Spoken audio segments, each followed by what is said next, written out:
السلام علیکم امجد اسلام اجمل صاحب، یہ ہماری اور ہمارے سننے والوں کی بہت خوش قسمتی ہے کہ آج آپ ہمارے اسٹوڈیوز میں تشریف لائے. آپ سے باتیں تو بہت ساری کرنی ہیں، لیکن آپ کی ہانگ کانگ میں مصروفیت کے پیش نظر کچھ ہی باتیں کی جا سکتی ہیں. جی تو بہت شکریہ کہ آپ تشریف لائے. جی، بہت محبت، بہت شکریہ آپ کا بھی، اور میری طرف سے آپ کے سامعین جو ہیں جی، ہاں ان کو وہ بھی سلام بہت بے پہنچے. چینی سے آپ کی گفتگو کا انتظار کر رہے ہیں. پہلے چند بنیادی سوالات. جی جی، بسم اللہ. آپ کی پیدائش کس شہر کی ہے؟ میری جی لاہور ہی کی پیدائش ہے. ویسے میرے پیرنٹس جو ہیں جی. یہ مائیگریٹ کر کے آئے تھے سیالکوٹ سے اچھا. 1930s میں. جی. تو لیکن چونکہ میری پیدائش لاہور سے ہے، اس لیے میں اپنے آپ کو لاہوری کہلانے میں حق بجانے ہوں. بالکل. تو ابتدائی تعلیم آپ کی کہاں؟ لاہوری میں جی اچھا. یہ ہوئی. پھر ایک اسکول تھا جی، مسلم ماڈل ہائی اسکول. جی.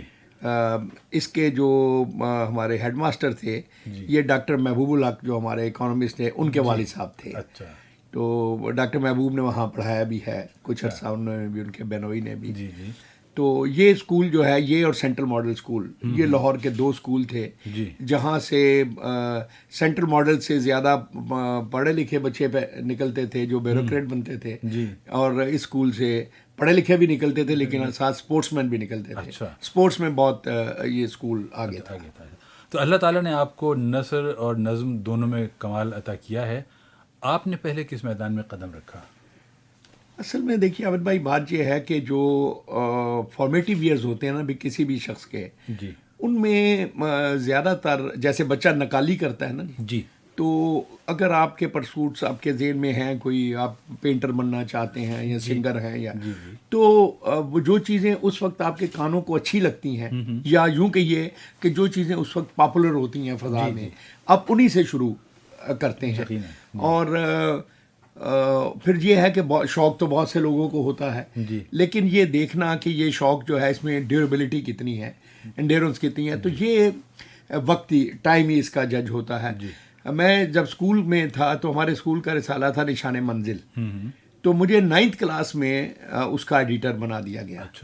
اب ظاہر ہے اس وقت مجھے تو شاید جملے بھی سیدھے نہیں لکھنے آتے تھے، لیکن جو میرے ٹیچرز تھے وہ یہ غالباً دیکھ رہے ہوں گے کہ بھئی اس بچے میں یہ صلاحیت ہے، اور تو انہوں نے مجھے اس کا، تو کہنے کا مقصد یہ ہے کہ مجھ میں یہ جو کہانی سنانا، شعر بنانا، یہ شروع سے اس زمانے میں بھی تھی، لیکن اس زمانے میں مجھے ٹیکنیک وغیرہ اس کی اتنی نہیں آتی تھی. کس عمر میں آپ کو احساس ہوا کہ آپ شعر موضوع کر سکتے ہیں؟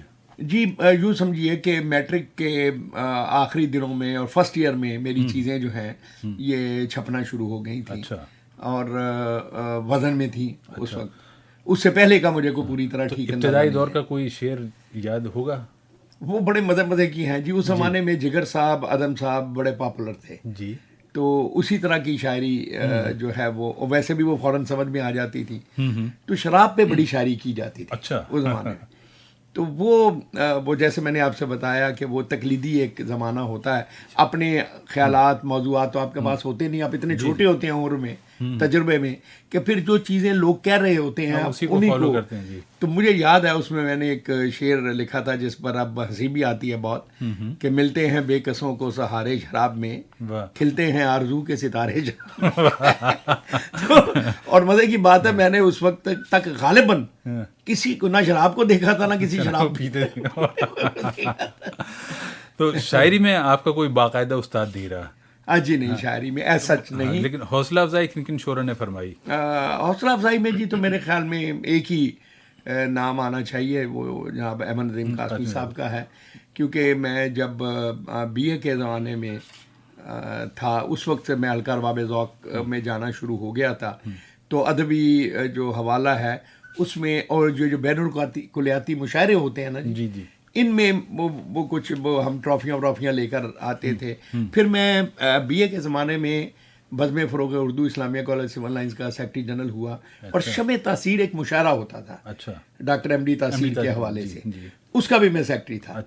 تو اس زمانے میں مجھے اس وجہ سے ان بڑے لوگوں سے ملاقات کا، فیض صاحب سے، قاسمی صاحب سے، عابد احسان دانش سے، ان لوگوں سے ملنے کا. پھر جو ہمارے امیڈیٹ سینئر تھے، منیر نیازی ہیں جیسے، شہزاد احمد ہیں، ناصر کاظمی ہیں، حبیب تو غالب تھے. وہ جو احمد ندیم قاسمی نے آپ سے درخواست کی تھی کہ کیا آپ یہ نظم مجھے عطا کر سکتے ہیں، وہ کیا قصہ تھا؟ دیکھیں یہ تو ان کی عظمت ہے. میں سمجھتا ہوں کہ یہ جو ہمارے بڑے تھے ان میں ایک بہت بڑی خوبی یہ تھی کہ یہ اپنے بعد میں آنے والے لوگوں کو انکریج بہت کرتے تھے. اور اس صف میں بھی میں سمجھتا ہوں کہ احمد ندیم قاسمی صاحب کا جو کام ہے وہ شاید اپنے تمام ہم اثروں سے زیادہ ہے. ایک تو فنون کی وجہ سے کہ وہ ایڈیٹر تھے ایک باقاعدہ رسالے کے.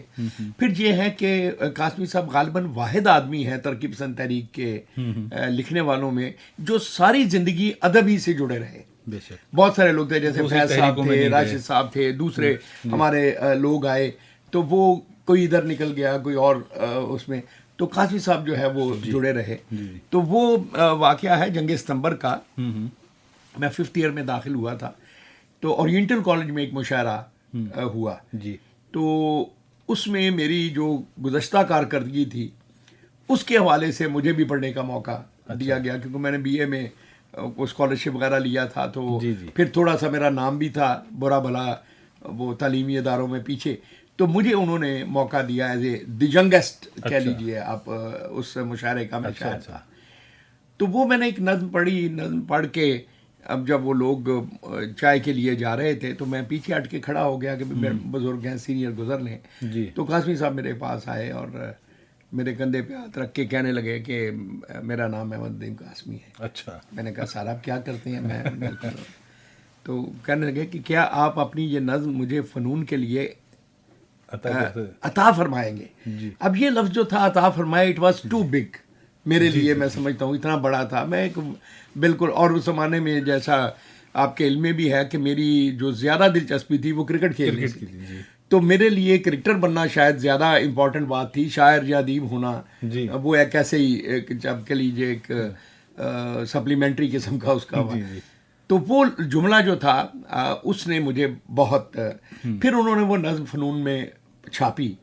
اور اب میں سمجھتا ہوں کہ جو میری زندگی میں ایک ٹرننگ پوائنٹ جب مجھے سنجیدگی سے یہ اندازہ ہوا کہ میں لکھ بھی سکتا ہوں اور اچھا لکھ سکتا ہوں، کیونکہ اگر اس دور کے جو سب سے بڑے لکھنے والوں میں سے ایک شخص ہیں وہ مجھے پبلکلی اکنالج کر رہے ہیں تو مجھے تو پھر ساری زندگی ندیم صاحب نے مجھ سے بہت کام کروائے. فلسطینی شاعری کے ترجمے منظوم جو میں کیے اس میں بیسک انکریجمنٹ ان کی تھی. نئے پرانے جو میں نے کلاسیکی پوئٹس کی ری انٹرپریٹیشن کی اس میں بھی انہوں نے. تو جو میرے سنجیدہ زندگی کے کچھ کام ہیں ادب کے حوالے سے وہ تقریباً سب کے سب قاسمی صاحب نے ہی اس کے لیے مجھے اکسایا. کہیں پڑھا تھا کہ میرے بھی ایک پسندیدہ رائٹر ہیں اطہر شاہ خان، ان کے ایک جملے نے آپ کو تمثیل نگاری پر اکسایا. وہ جی اطہر اصل میں میرا ایک طرح سے کلاس فیلو تھا. وہ جرنلزم میں اس وقت تھا اور میں پنجاب یونیورسٹی کے رسالے کا ایڈیٹر تھا. میں چیف ایڈیٹر تھا اس کا. تو میں اس زمانے میں اطہر کا لاکھوں میں 3 ایک کھیل چلتا تھا. تو مجھے حادثتاً پتہ چلا کہ یہ اس کا رائٹر ہماری یونیورسٹی میں پڑھتا بھی ہے.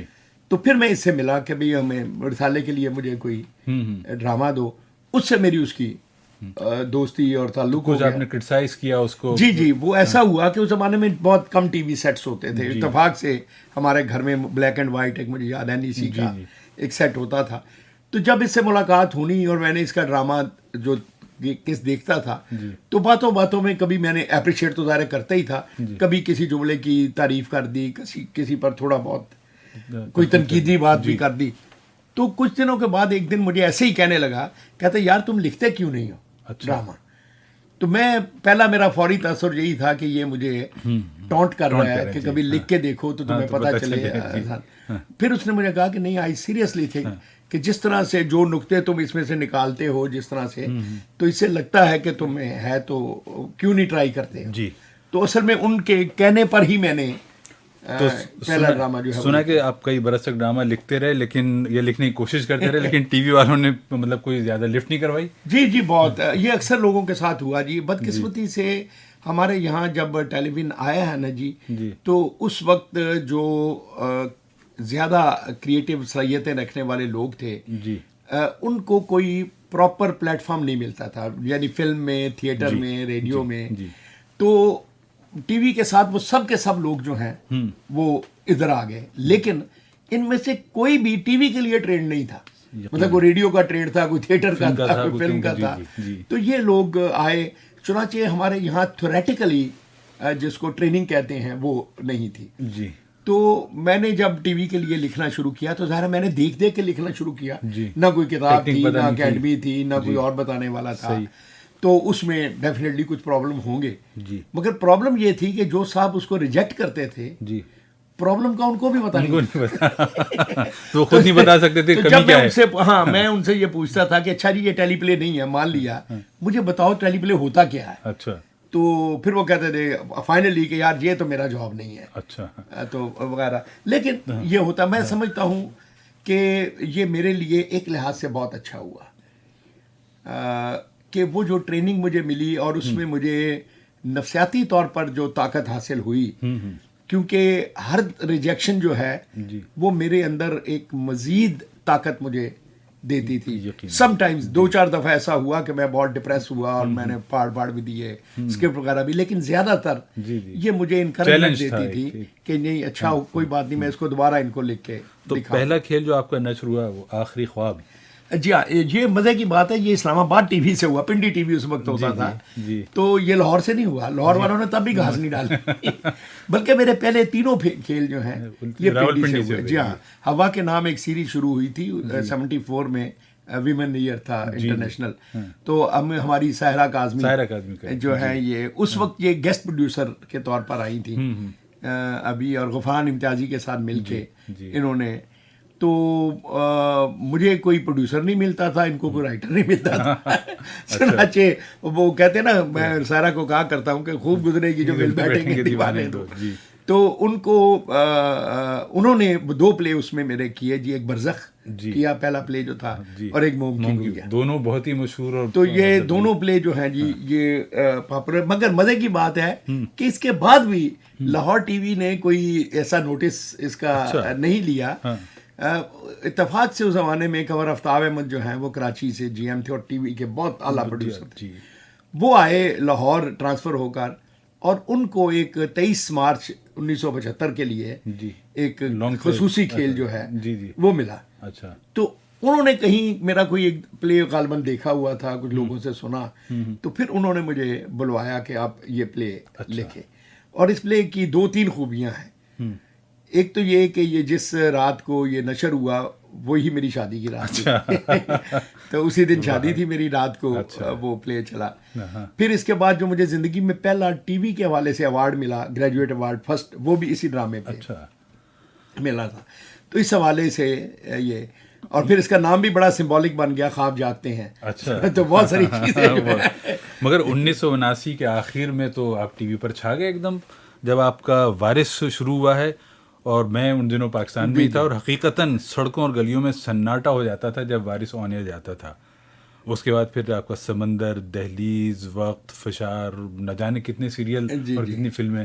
تو وارث کا کچھ بیک گراؤنڈ بتائیں گے ہمارے سننے والوں کو؟ اصل میں جی وارث کا جو بیک گراؤنڈ ہے نا وہ یہی ہے کہ جب میں کالج کے ابتدائی سالوں میں تھا, یہ جو ٹین جن کو ٹینز ہم کہتے ہیں, تو اس ٹینز میں بجائے میں کسی وہ جو ماڈرن بچوں کی مزہ, تو میرا تھا کہ میں پڑھنے کا مجھے شوق تھا.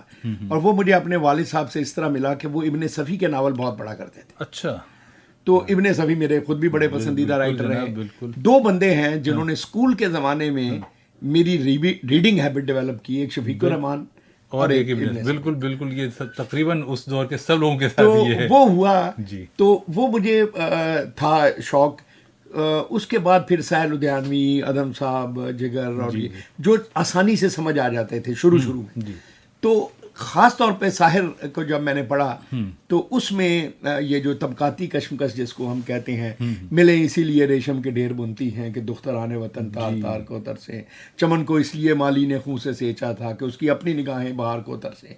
تو یہ چیزیں جو ہیں کہ, اور پھر وہ عمر بھی ایسی ہوتی ہے جس میں آدمی سوال بہت کرتا ہے, ریلیجن کے بارے میں, فیوچر کے بارے میں, اپنے ارد گرد کی دنیا کے بارے میں, رشتے. تو مجھے بھی یہ چیز ایک عام بندے کی طرح بڑی ہانٹ کرتی تھی کہ اس دنیا میں کیوں کچھ لوگ بہت امیر ہیں اور کیوں اتنے زیادہ لوگ غریب ہیں. اور آگے چل کے جو مجھے اس کا جواب ملا وہ میں آپ کو ضرور سنانا چاہتا ہوں میر کے ایک شعر میں مجھے اس کا جواب ملا. اچھا. جب میں نے کارل مارکس کو تھوڑا بہت پڑھ لیا تھا, اس کے بعد جب میں نے یہ شعر پڑھا تو میں نے کہا دیکھیں, ایک شخص نے 50 سال کی محنت کے بعد ایک ایسی کتاب لکھی جس کو ماڈرن بائبل کہا جاتا ہے. یقیناً. اتنا بڑا اس کو رتبہ دیا ہے. اور ایک آدمی ایک چھوٹے سے شہر میں, کوئی تعلیم بھی اس کی واجبی سی ہے, کبھی اس نے اپنے شہر سے باہر شاید 200 کلومیٹر سفر بھی نہیں کیا ہوگا, اس نے کس طرح اس بات کی تہ تک پہنچا جس کے لیے اس نے 1000 صفحے کی کتاب لکھی ہے. اور وہ شعر یہ تھا جس میں پوری میں سمجھتا ہوں کہ یہ داس کیپٹل جو ہے ایک شعر میں سمجھ گئی ہے فلسفہ, کہ امیر زادوں سے دلی کے مت ملا کر میر, امیر زادوں سے دلی کے مت ملا کر میر, کہ ہم غریب ہوئے ہیں انہی کی دولت سے. واہ واہ, کیا بات. تو اس ایک شعر نے آپ سمجھیے, یا یہ سوچ جو تھی یہ مجھے اصل میں لے کے گئی کہ ہمارے دیہاتوں میں یہ جو لینڈ لارڈز ہیں, اور خصوصاً ایبسینٹی لینڈ لارڈز بھی جو ہیں, چونکہ ان کے بچے ہمارے ساتھ پڑھتے تھے کالجوں میں, پھر یونیورسٹیوں میں, تو ان کو کچھ قریب سے ان کی سائیکی جو ہے وہ دیکھنے کا موقع ملا. تو چونکہ ایک وہ غریب امیر کا سوال پہلے سے میرے ذہن میں تھا, پھر جب میں نے اس کی کچھ مینیفیسٹیشنز دیکھی اپنے ارد گرد, تو ان سب نے مل کر یہ ایشو جو ہے اس کو میرے دماغ میں آپ کہہ لیجیے ایک مستقل چلنے والی فلم کی طرح رکھا ہوا تھا. تو 79 میں اتفاقیہ طور پر, اس زمانے میں میرے کچھ تھوڑے سے پلیز چلنے شروع ہو گئے تھے, خصوصاً ایک سیریز تھی ایک حقیقت ایک فسانہ, اس کے میں نے ریاض بٹالوی کے فیچرز پر بنتی تھی, اس میں میں نے 7 پلیز لکھے. تو آؤٹ آف 44 پلیز وہ میرے جو 7 پلیز تھے ان میں سے 13 جو سلیکٹ ہوئے, تو ان میں 6 ڈرامے میرے تھے 7. اچھا, ماشاءاللہ. تو وہ میرا میں سمجھتا ہوں ایک سٹیپنگ سٹون تھا جب مجھے ایز اے سیریسلی لیا گیا کہ ہاں بھئی یہ بندہ جو ہے وہ ڈرامہ لکھ سکتا ہے. تو لیکن وارث کی کہانی اس لیے بڑی دلچسپ ہے کہ وارث شروع میں مجھے ایلیکویٹ نہیں ہوا تھا, کسی اور صاحب کو یہ ملا تھا پروجیکٹ کہ انہوں نے 25 منٹ کی ایک سلاٹ میں پلے کرنا تھا. این آخری وقت میں ان کا کوئی پرابلم ہوا, کوئی ٹرانسفر ہو گئی, کدھر چلے گئے, انہوں نے معذرت کر دی کہ جی میں نہیں لکھ سکتا. تو وہ گیپ کو فل کرنے کے لیے مجھ سے ایسی باتوں میں پوچھا گیا کہ تم اتنی جلدی میں لکھ سکتے ہو. میں تو پہلے ہی بھرا بیٹھا تھا, مجھے پرانے میرے بہت سارے, میں کہا جی میں کیوں نہیں لکھ سکتا.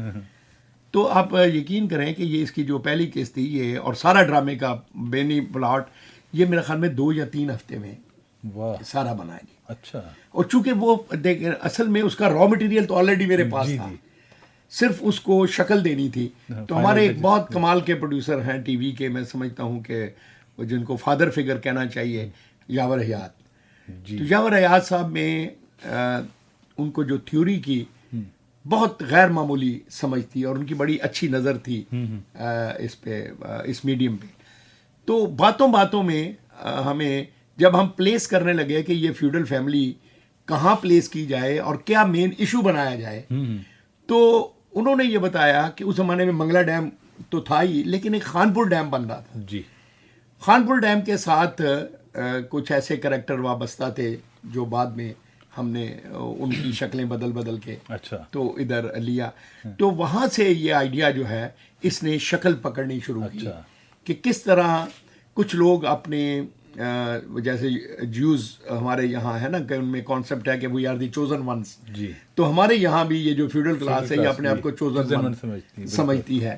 تو یہ ڈائلیما جس کی وجہ سے کروڑوں لوگ جو ہیں وہ بھوکے مرتے ہیں اور جانوروں کی سی زندگی گزارتے ہیں, تو ان کے لیے میرے ذہن میں تھا کہ کچھ کیا جائے کہانی. تو بس اس سے پھر یہ کہانی بنتی چلی گئی. چلیں اب تھوڑا شاعری کی طرف دوبارہ آتے ہیں.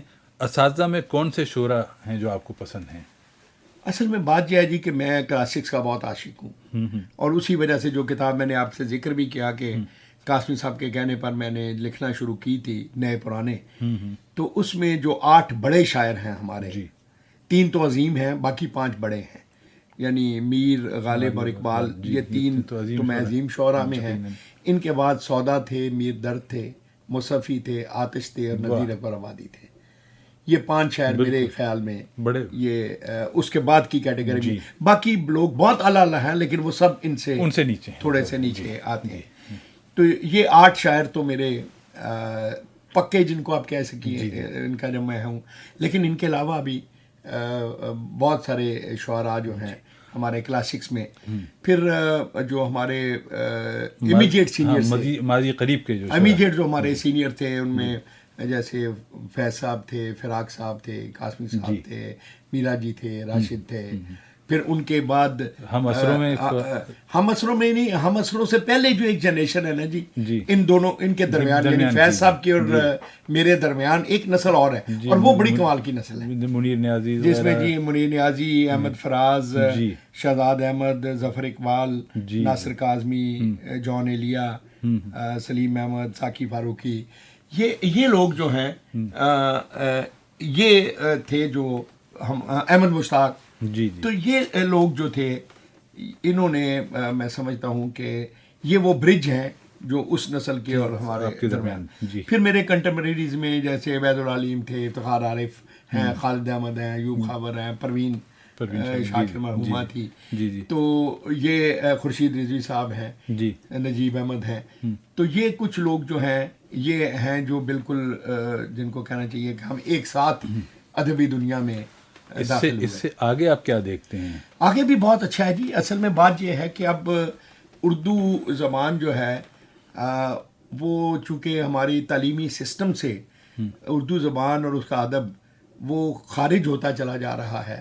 اس وجہ سے وہ جو بیسک نرسری تھی جن میں ہم سب کو ملی, آج کی نسل کو وہ کم ہوتی چلی جا رہی ہے. تو اس کا کچھ نہ کچھ اثر تو ڈیفینیٹلی ہے. لیکن میں سمجھتا ہوں کہ جو پچھلے 10, 15, 20 سال میں جو شعراء آئے ہیں سامنے وہ اتنے پرومزنگ ہیں کہ یہ جو فرق جس کا میں آپ سے ذکر کر رہا ہوں کم از کم اس امیجیٹ جو میرے بعد والی نسل ہے اس میں تو نہیں ہے, لیکن اس کے بعد والی جو نسل ہے اس کے بارے میں اب میں تھوڑا سا متفکر رہتا ہوں کہ یہ جو بچے انگلش میڈیم اسکولوں سے پڑھ کے آگے آ رہے ہیں اور جن کے ہیروز ڈفرینٹ ہیں, جن کے محبوب شاعر ڈفرینٹ ہیں زبان, تو یہ جب آگے چل کے اس روایت کو لے کے چلنے کی کوشش کریں گے تو پھر میں فورسی کر رہا ہوں کہ کچھ پرابلم ہمیں ہو سکتے ہیں.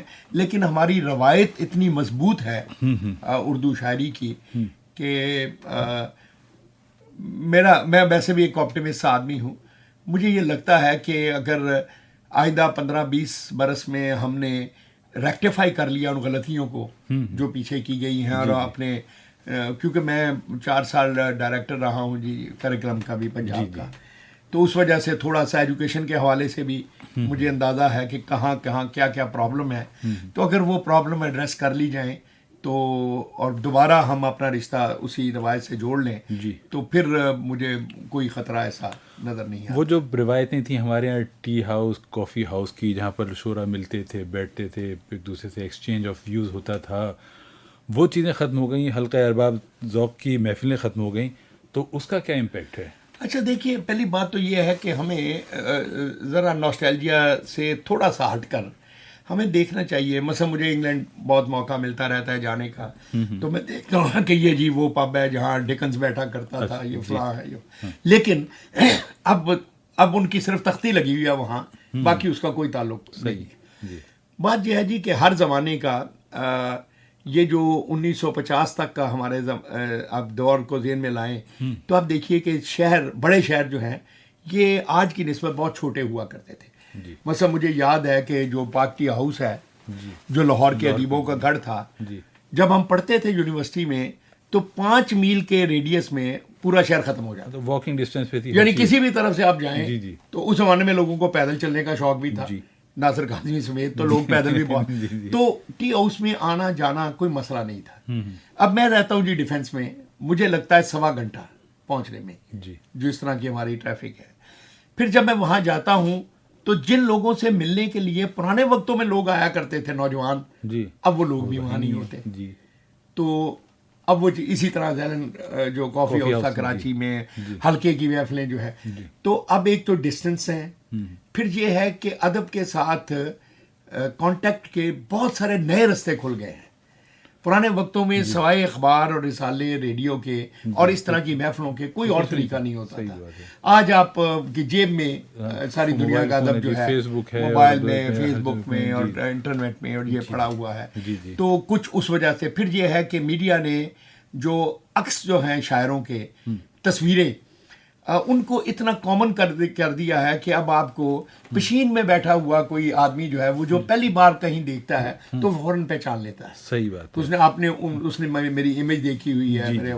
تو وہ جو ایک تڑپ ہوتی تھی پرانے وقتوں میں کہ کسی بندے کو فزیکلی دیکھیں، ملیں، ہاتھ ملائیں جائیں، اس میں بھی اس وجہ سے کمی ہو گئی. کو لگتا ہے کہ وہ آدمی ہمارے ارد گرد ہی پھر رہا ہے. صحیح بات ہے. تو یہ ساری چیزیں جو ہے پھر یہ ہے کہ پچھلے 20 برس میں دنیا خصوصاً ہماری تھرڈ ورلڈ جو ہے اس میں ایک بہت برا رویہ جنم لے رہا ہے کہ ہم نے سارا کا سارا ویٹ جو ہے وہ جدید اور ایسے علوم پر ڈال دیا ہے جو فوری طور پہ نفع آمیز ہوتے ہیں. جی.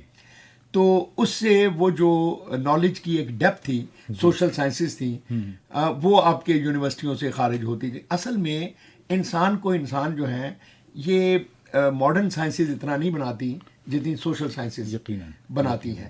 تو ایک تو وہ ہمارے یہاں سے نکلتا چلا جا رہا ہے. پھر ایک اور خرابی ہمارے یہاں یہ آئی ہے کہ ہم نے انفارمیشن کو نالج کا نعم البدل قرار دے دیا ہے. صحیح. تو اس نے آ کر آج کا بچہ جو ہے جو انفارمیشن اس کو ملتی ہے اپنے کیلکولیٹروں سے، کمپیوٹروں سے وغیرہ، وہ سمجھتا ہے کہ یہی سب کچھ ہے، یہ علم کا حصہ ہے. یہ سوری معافی کرتا ہوں. جی. تو ایک اس کانسیپٹ نے بڑی خرابی کی ہے کہ ہم نے انفارمیشن کو نالج کا متبادل قرار دے لیا. اور دوسرا یہ ہے کہ اب بچے جو ہیں ان کو پڑھایا جاتا ہے اچھا انسان بنانے کے لیے نہیں، ان کو پڑھایا جاتا ہے کہ اس کا پیکج کیا ہوگا. صحیح بات. جب یہ یونیورسٹی سے نکلے گا تو کس طرح کا پیکج اس کو فائنینشیل پیکج جو ہے وہ کیا ملے گا. تو فائنینشیل پیکج بہت بڑی ریالٹی ہے لیکن یہ واحد ریالٹی نہیں ہے. جو موجودہ دور کے حالات ہیں اس میں ہمارے ادیبوں اور شاعروں کا کیا رول ہے؟ لیکن اس وقت تو ساری چیزیں جو ہے نا جی وہ جو کیٹاسٹرافی ٹائپ میں جو ایک ری ایکشن ہوتا ہے نا، ہمارے جیسا جو تھرڈ ورلڈ کے ملک ہیں یہ سارے کے سارے تاریخ کا وہ بھگتان بھگت رہے ہیں. وہ ان پر جو اضافی بود ایکسیس لگیج جو ہے ہماری ہسٹریز کا، کہ جب دنیا آگے کی طرف جا رہی تھی ہم لوگ یا تو رکے ہوئے تھے یا ہم پیچھے کی طرف تھے. مولانا حالی کا ایک بڑا کمال کا شعر ہے کہ مدرسے میں دہر کے روبر قفا بیٹھے تھے ہم، بس اٹھے ویسے ہی کورے جیسے جا بیٹھے تھے. تو یہ جو ہم نے کہ دنیا آگے کی طرف جا رہی تھی، ہم لوگ اپنے تعصبات اور اپنے ملال اور اس میں اس وجہ سے اب جدید دنیا کا ہمارے ساتھ اتنا ڈسٹنس فرق جو ہے وہ آ گیا ہے کہ اس کی وجہ سے ہمارے معاشرے کچھ ایسے مسائل ابھی تک فیس کر رہے ہیں جن سے مغربی دنیا جو ہے وہ تقریباً 100-150 سال پہلے نکل چکی. جی. تو اب پرابلم کیا ہو رہا ہے کہ ہم لوگ وہ محنت اور کام کیے بغیر جو کہ مغرب کی قوموں نے کیا وہ رزلٹ حاصل کرنا چاہتے ہیں، شارٹ کٹ ڈھونڈ رہے ہیں، تو وہ ملتے نہیں ہیں. جی. آپ نے جب تک پرائس نہیں دی کسی چیز کی وہ چیز نہیں ملتی آپ کو.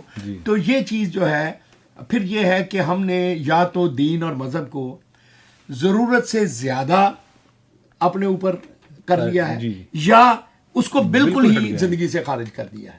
تو یہ دونوں ہی رویے جو ہیں یہ الٹیمیٹلی آپ کے میں وہ بیلنس پیدا نہیں ہونے دیتے. کیونکہ میں یہ سمجھتا ہوں کہ اسلام جو ہے یہ دین ہی اعتدال کا ہے. صحیح، بالکل ایک متوازن.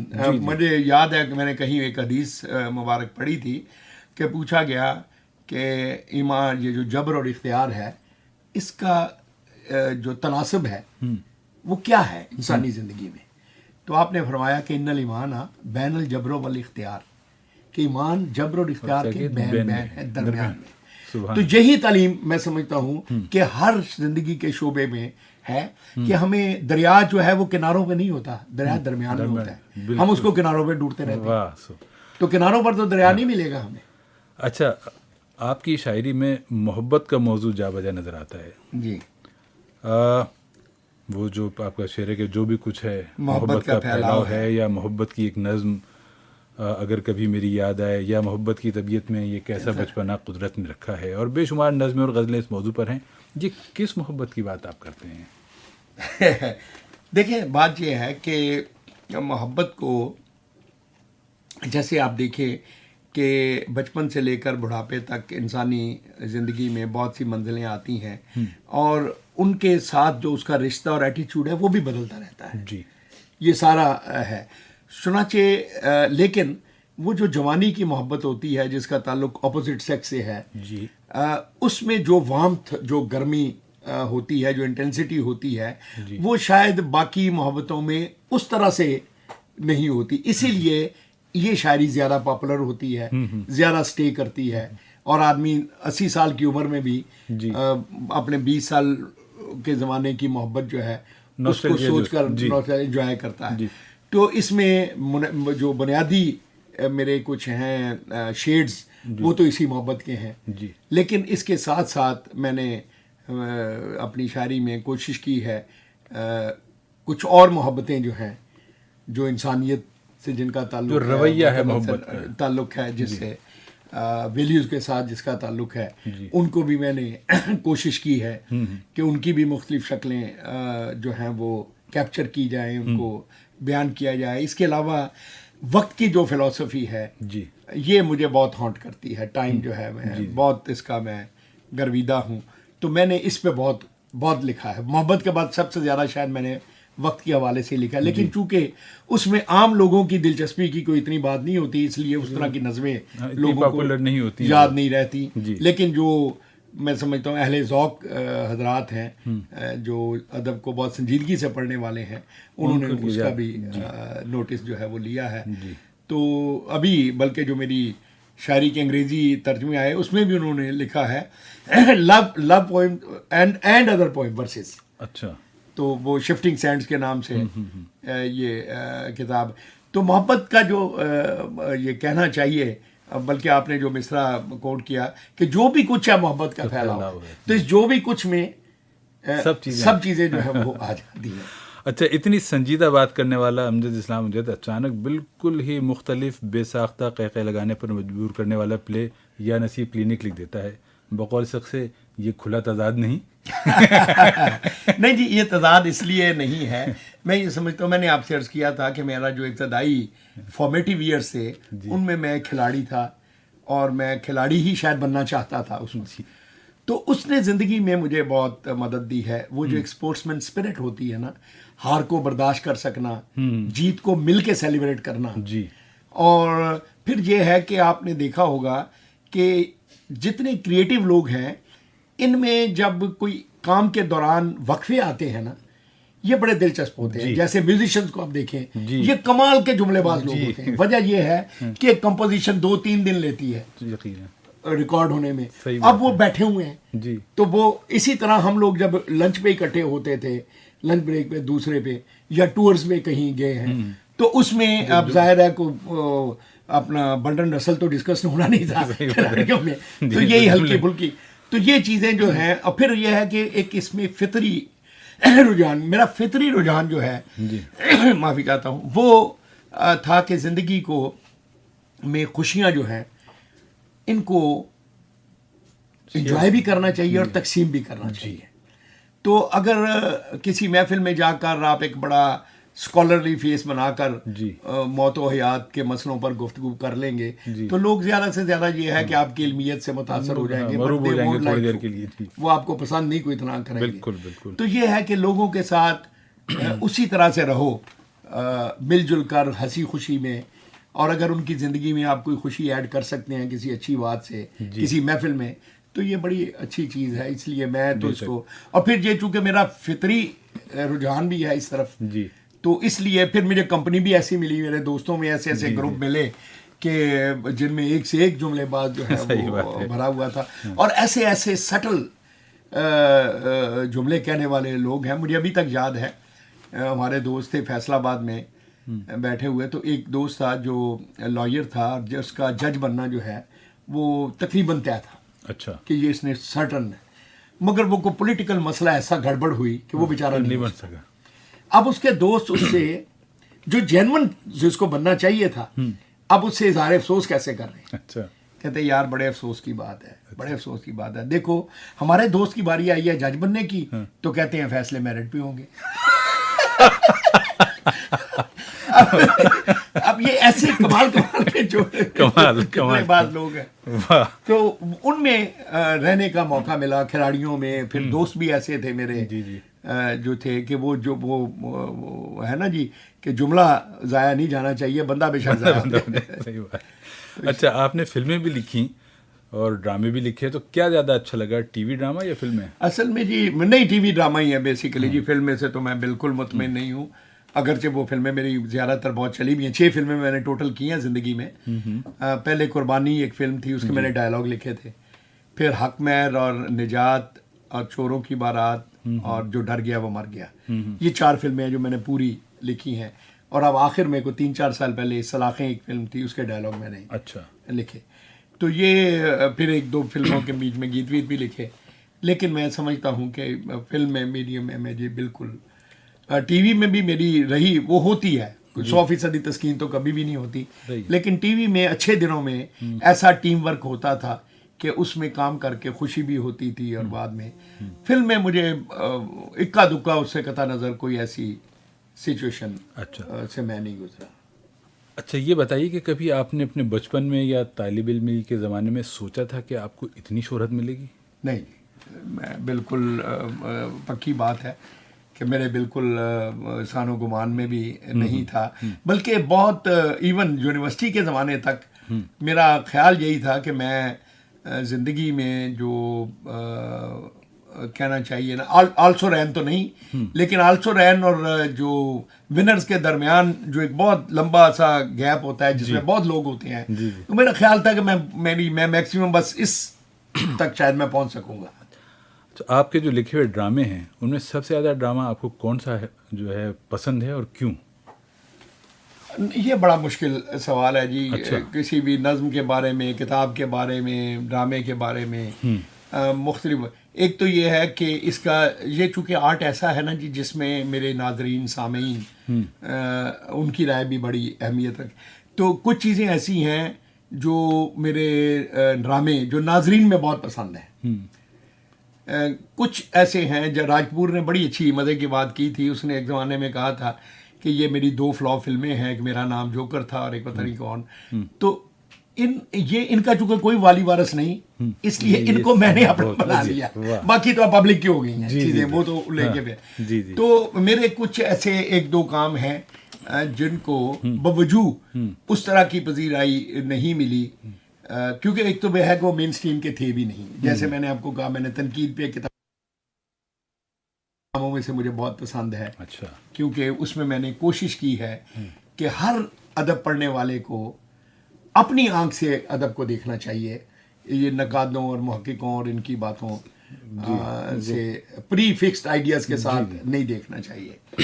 ڈرامے جو ہیں پاپولر تو بلا شبہ وارثی سب سے زیادہ ہوا, لیکن ایز اے اسکرپٹ رائٹر میں سمجھتا ہوں کہ میرے 3 ڈرامے اور ہیں جو اسی کیٹیگری میں آتے ہیں.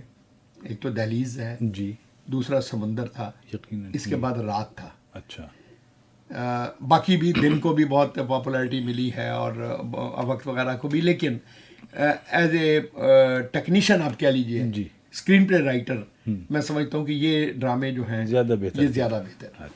اچھا, واپس جاتے ہیں آپ کے وہ دوستوں کی جملے بازی پر کہ آپ کے احباب نے آپ کے خاکے لکھے ہیں فکاہی انداز میں, جن میں اعجاز رضی کا خاکہ شاعر ڈرامے باز اور یونس بٹ کا گنج گرام مایا. لطف لیتے ہیں آپ ان باتوں کا؟ ہاں جی, کیوں نہیں, بالکل لینا چاہیے. دیکھیں بات یہ ہے, ہمارے یہاں جو فرق ہے نا جی, مذاق میں اور تضحیک میں فرق اگر قائم رہے نا تو اس سے اچھی چیز. دیکھیں نا, میں اگر جملے لوگوں پہ مارتا ہوں تو لوگوں کو بھی حق ہے جی. اگر ایک آدمی کہنا جانتا ہے تو اس کو سہنا بھی جاننا چاہیے. بالکل. سوری, آپ کو میں بڑی دلچسپ بات بتاؤں. میں بامبے گیا گلزار صاحب کے. Gulzar is a very good friend of mine. تو مجھے بڑی حیرت ہوئی کہ میں نے زندگی میں واحد آدمی ایک ڈرائنگ روم دیکھا جس میں صاحب خانہ کی کوئی نارمل تصویر نہیں تھی.